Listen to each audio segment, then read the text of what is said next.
सुबह के 9 बजे होटल के उस कमरे में कबीर और माया का पैशन महसूस किया जा सकता था। हर तरफ कपड़े बिखरे हुए थे। बिस्तर पर कबीर माया को अपनी बाहों में लेकर सो रहा था। माया कबीर के ऊपर सो रही थी। सुबह सूरज की रोशनी खिड़कियों से होते हुए उनके चेहरे पर आ रही थी, जिससे परेशान होकर माया अपना चेहरा कबीर के चेस्ट में छुपाकर दूसरी ओर मुंह करके सो रही थी। वहीं जब कबीर को अपने आसपास हलचल महसूस हुई तो धीरे धीरे उसने अपनी आंखें खोली और अपनी आंखों के सामने एक मासूम प्यारा सा चेहरा दिखा, जिसके गालों पर अभी आंसुओं के निशान थे।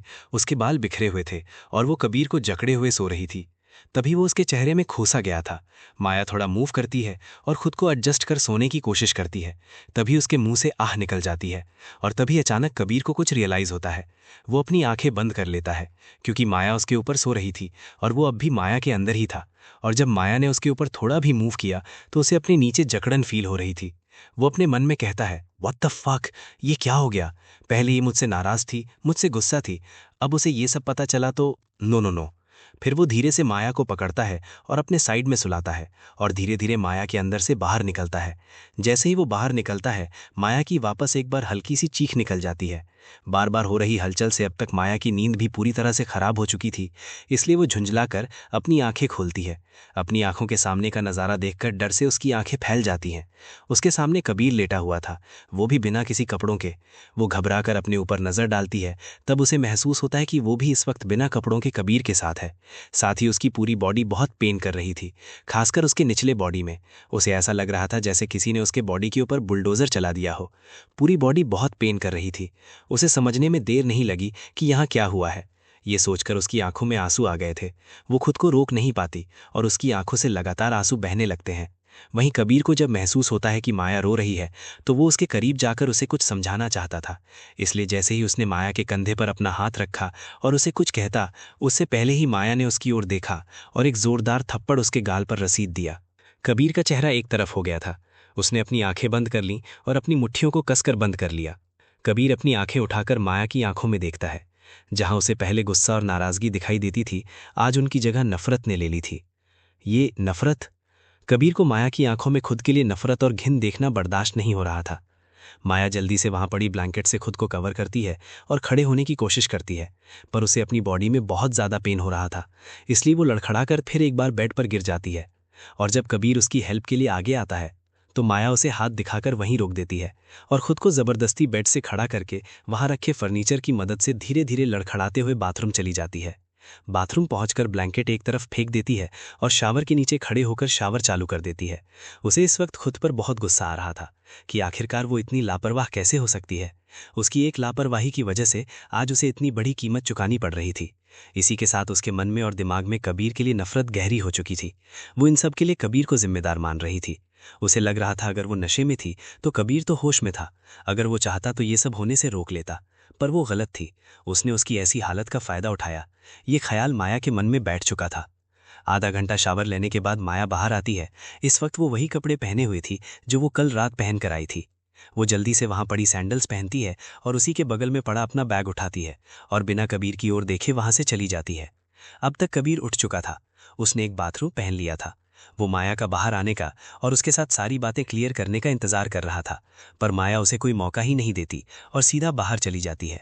माया का ऐसे बिना कुछ बोले वहां से जाना कबीर को बहुत गुस्सा दिला रहा था, पर वो कुछ नहीं कर सकता था। इसलिए उसने तुरंत अपना फोन उठाया और अपने असिस्टेंट को कॉल करके कहा, माया के पीछे अपने 2 बॉडीगार्ड भेजो। वो सही सलामत घर पहुंचने के बाद मुझे रिपोर्ट करें। और दूसरा, कल रात मेरे और माया के ड्रिंक के साथ किसने छेड़छाड़ की थी उसकी सारी डिटेल्स मुझे 1 घंटे के अंदर चाहिए। ये कहकर वो बिना दूसरी तरफ की बात सुने फोन कट कर देता है। रजत अब तक थोड़ा बहुत समझ गया था, इसलिए उसने भी ज्यादा वक्त ना गवाते हुए सीधा अपने काम पर लग गया। थोड़ी देर बाद कबीर सोफे पर किसी राजा की तरह बैठा हुआ था। उसके सामने एक फाइल रखी गई थी। वहीं एक साइड पर रजत खड़ा हुआ था।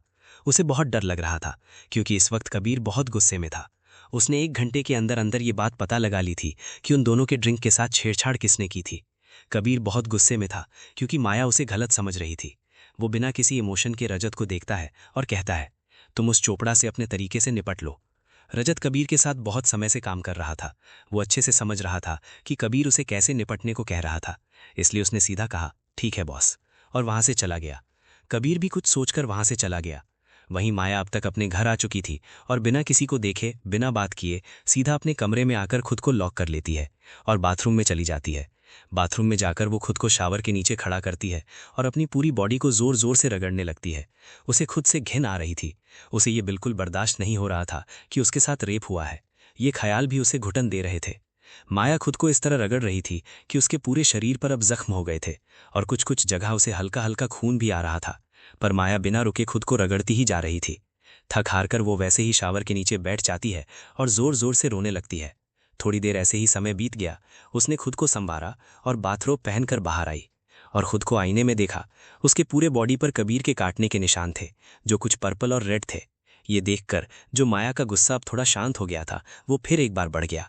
उसने वहां पर रखा शोपीस उठाया और कांच पर दे मारा और जोर से चिल्लाई, I hate you Kabir Kapoor, I hate you.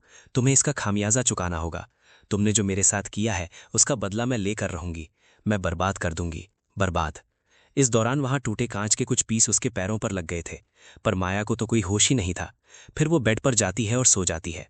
वहीं कबीर को पहले ही अंदाजा था कि माया बहुत ज्यादा डिस्टर्ब हो गई होगी। उसे इस बात का भी डर था कि माया खुद के साथ कुछ ना कर ले। इसीलिए वो जल्दी से भारद्वाज मैंशन के लिए निकल गया और कुछ ही देर में वहां पहुंच गया। जैसे ही वो घर के अंदर एंटर हुआ, उसे वहां मिस्टर एंड मिसेस भारद्वाज, साथ ही अर्जुन भी मिला। वो तुरंत उनके पास जाता है और कहता है, अंकल आंटी, माया घर पर आई है। जिस पर मिस्टर भारद्वाज थोड़ा टेंशन में कहते हैं, वो थोड़ी देर पहले आई तो है, लेकिन पता नहीं क्यों मुझे ऐसा लग रहा है कुछ तो गलत हुआ है। और अभी मुझे अर्जुन बता रहा था कि माया के कमरे से कुछ टूटने की आवाज़ आ रही है। हम कब से दरवाज़ा खोलने की कोशिश कर रहे हैं पर नहीं खोल पा रहे, इसलिए अब हम दरवाज़ा तोड़ने का सोच रहे थे। ये सुनकर कबीर सदमे में चला जाता है और भागते हुए माया के कमरे की ओर चला जाता है। वहीं अब तक सभी को इस बात का अंदाज़ा लग चुका था कि कुछ न कुछ गलत हुआ है, इसलिए वो सभी भी कबीर के पीछे चले जाते हैं। वहीं कबीर बंद दरवाज़ा देखकर बिना कुछ सोचे समझे 2-3 जोरदार लातों में ही दरवाज़ा तोड़ देता है।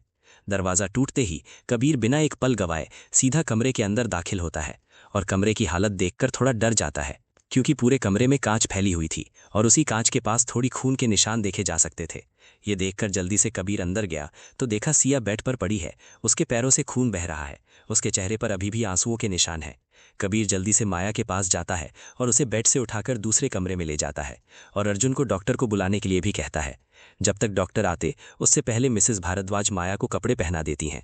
वहीं तभी उन्होंने माया के इस शरीर पर बने निशानों को देख लिया था और उन्हें अब बातें समझ आ रही थीं और उन्हें एक अलग ही डर सता रहा था, लेकिन उन्होंने पहले डॉक्टर का आने का इंतजार किया। थोड़ी देर में रजत एक फीमेल डॉक्टर के साथ भारद्वाज मैंशन में आया। डॉक्टर उस कमरे में आते हैं जहां माया को रखा गया है। कंचन माया को देखते हैं और सबको कमरे से बाहर जाने का कहकर सिया को चेक करने लगते हैं।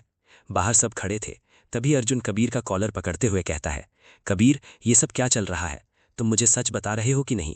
कबीर इस वक्त बहुत गुस्से में था, इसलिए उसने गुस्से में अर्जुन का कॉलर अपने कॉलर से झटका और गुस्से में कहा, क्या कहूँ तुमसे कि किसी के घटिया चाल के वजह से आज माया मुझसे नफरत कर रही है। उनकी चाल के वजह से मैंने माया के साथ गलत किया। क्या कहूँ तुमसे कि मैं माया का गुनहगार हूँ। ये कहकर वो दीवार पर एक जोरदार पंच मारता है, जिससे उसके हाथ से खून बहने लगता है। ये देखकर सभी डर जाते हैं। वो कबीर वहां से थोड़ी दूर एक खिड़की के पास खड़ा हो जाता है। उसे अपने हाथ पर लगी चोट का कोई फर्क नहीं पड़ रहा था, वो बस डॉक्टर का बाहर आने का इंतजार कर रहा था। वहीं कबीर की ऐसी आधी अधूरी बात सुनकर सभी को टेंशन हो रही थी। सभी को कुछ गलत होने का अंदेशा लग चुका था। वो सभी रजत को सवालिया नजरों से देखते हैं। रजत एक गहरी सांस लेता है और सभी चीज़ों को भारद्वाज फैमिली के सामने एक्सप्लेन करता है कि कैसे किसी ने माया और कबीर के ड्रिंक में ड्रग्स मिला दिए थे और इसी के चक्कर में दोनों फिजिकल हो गए थे।